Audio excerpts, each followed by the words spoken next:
नमस्ते।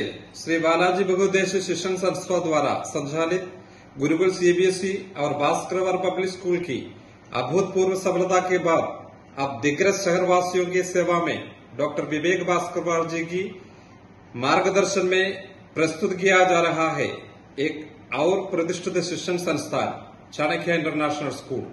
शिक्षा में उत्कृष्टता और बेहतरीन सुविधाओं के साथ 2025-26 के लिए प्रवेश शुरू हो चुके हैं।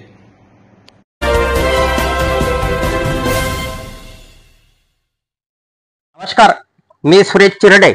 आपण पाहतात महाराष्ट्र 24 न्यूज। दिग्रस येथे रुग्णांच्या अपार गर्दीत नियोजनबद्ध आरोग्य संकल्प अभियान शिबिर सुरू। पालकमंत्री नामदार संजय राठोड यांच्या वाढदिवसानिमित्त शिबिराचे आयोजन। राज्याचे मृद व जलसंधारण मंत्री तथा यवतमाळ जिल्ह्याचे पालकमंत्री नामदार संजय राठोड यांचे वाढदिवसाचे औचित्य साधून महाआरोग्य सेवा समिती यवतमाळ द्वारा आयोजित दत्ता मेघे आयुर्विज्ञान संस्था संचालित आचार्य विनोबा भावे ग्रामीण रुग्णालय सावंगी मेघे यांच्या संयुक्त विद्यमाने आरोग्य संकल्प अभियान अतिविशेष उपचार सुविधासह भव्य मोफत रोग निदान शस्त्रक्रिया उपचार व औषधी वाटप शिबिर आज दिनांक 15 जून रोजी दिनबाई विद्यालय व मोहनाबाई कन्या विद्यालय येथे सकाळी 9 वाजतापासून सुरू झाले।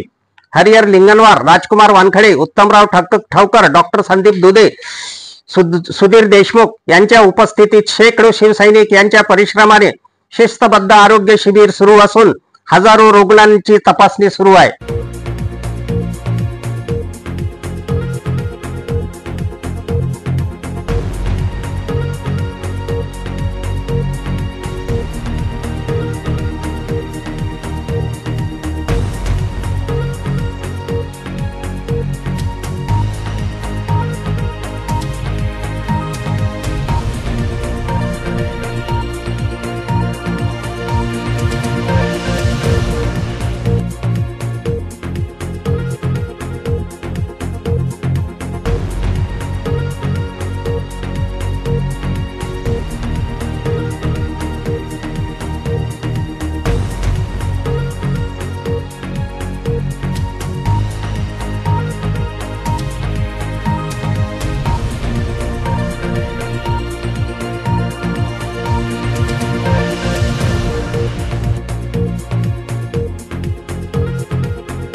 दिग्रस मतदारसंघात शिवसेनेचे आमचे लाडके पालकमंत्री व नेते माननीय संजयभाऊ राठोड यांच्या सहकार्याने आज तिन्ही तालुक्यामध्ये दिग्रस, दारवा, नेर इथे आरोग्य संकल्प शिबिराचे आयोजन केलेले आहे।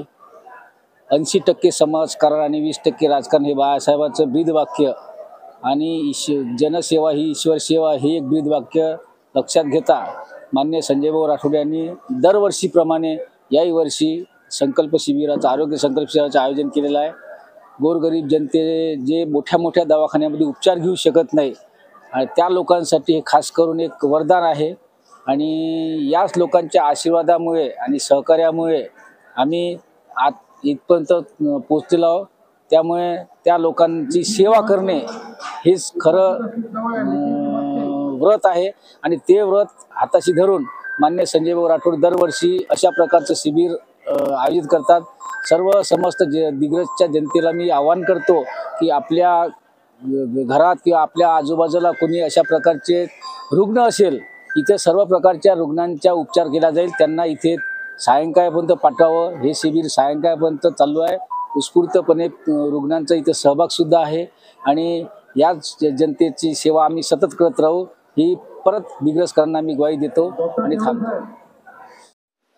आमच्या पुढील बातम्याच्या अपडेट मिळवण्याकरिता आत्ताच आमच्या चॅनलला सबस्क्राइब करा व बेल आयकॉन वरती क्लिक करा। धन्यवाद।